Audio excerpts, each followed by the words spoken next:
Welcome to Andy Con Trains. Thank you everybody for subscribing, viewing, and the positive feedback. Once again, you can always see more behind the scenes layout activity on Instagram at Andy Con Trains. Welcome to today's video.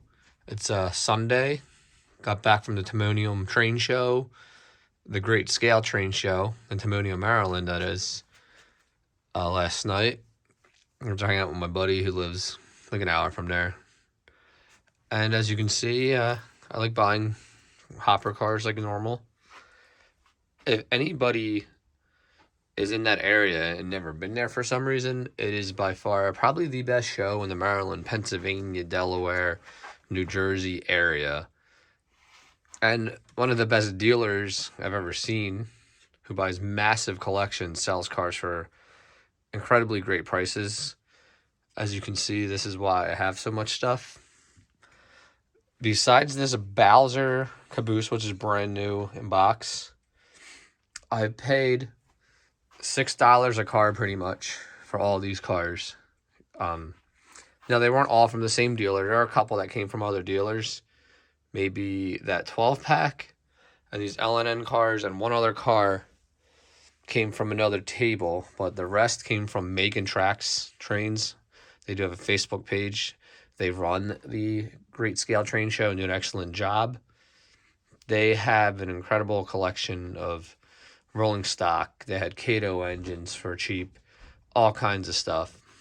But I took a lot of money and got some great deals. I got some cool hopper cars, some different stuff.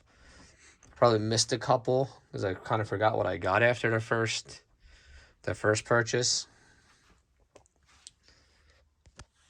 But anyway, I'll do a video show. I got some stuff for the 70s era, 60s era, and the 50s era, all mixed up. I accidentally got the chassis hopper CSX markings. I'll probably just redo that. These are some covered hoppers.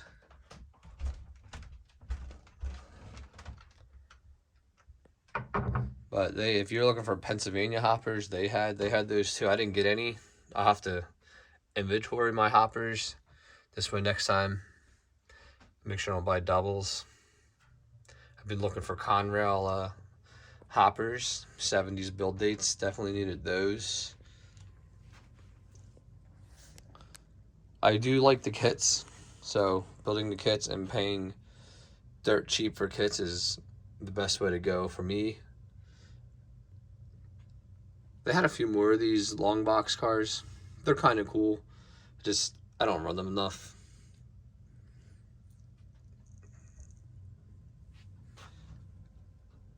Most of these kits are Bowsers, as you can see, and a good amount of AccuRails and a couple Stewarts thrown in. Picked up this 12-pack from another vendor. It was only $80 for a 12-pack of AccuRail cars. Can't beat that. These two are branch line kits. I never built one of those, but they sold out on those pretty quick.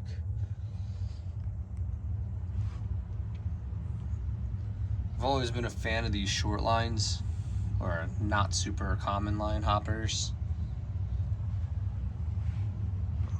I believe there was a Bertha Coal Mines car I missed out on. I grabbed it.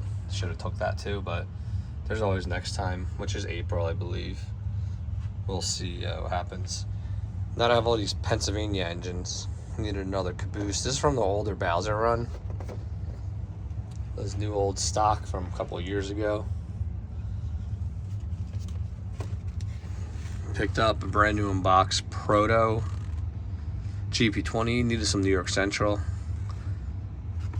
Paid $40 for that. And then right here is a set of Pennsylvania Tuscan 5-stripe.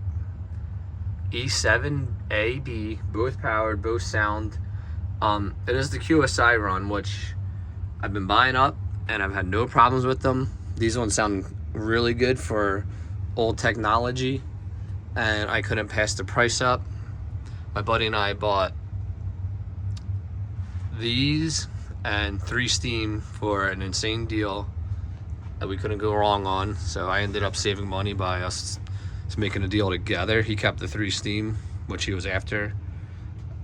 He finally found the G1 and then another Penske M1 and an I1. Once again, just too good of a deal to pass up. And I've been trying to find passenger units, but I encourage anybody who is in the area to check out the show when it comes around. I've been going to the show a couple years now, and it seems that the February show has been one of the best shows I've ever seen this year. A lot of people come from Amherst, which was last weekend, I think, and do this show as well, possibly. There were tons of layouts also. I just didn't even get a chance to check them out. We were just there early. It was packed. We spent an hour shopping at our first dealer and went back to the truck and came back, and there was still a line to get in. It was people pouring in. One of the busiest shows I've ever seen. But once again, the deals were there if you look for them. As soon as you walked in the door, you could walk right to Macon Tracks and get tons of cars, set engines, all kinds of stuff for great deals. Massive brass collection, was absolutely incredible. There was a lot of brass over on General at the show. I thank everybody for watching. I'll do a video update of the layout later today. I did do a lot of work on the other side, and I hopefully will be running these Pennsylvania units on the layout today. I gotta work on some cars or coaches I got for them that need to get converted to Katie's and some other stuff. So we'll see where I can go with that. Have a good weekend, everybody.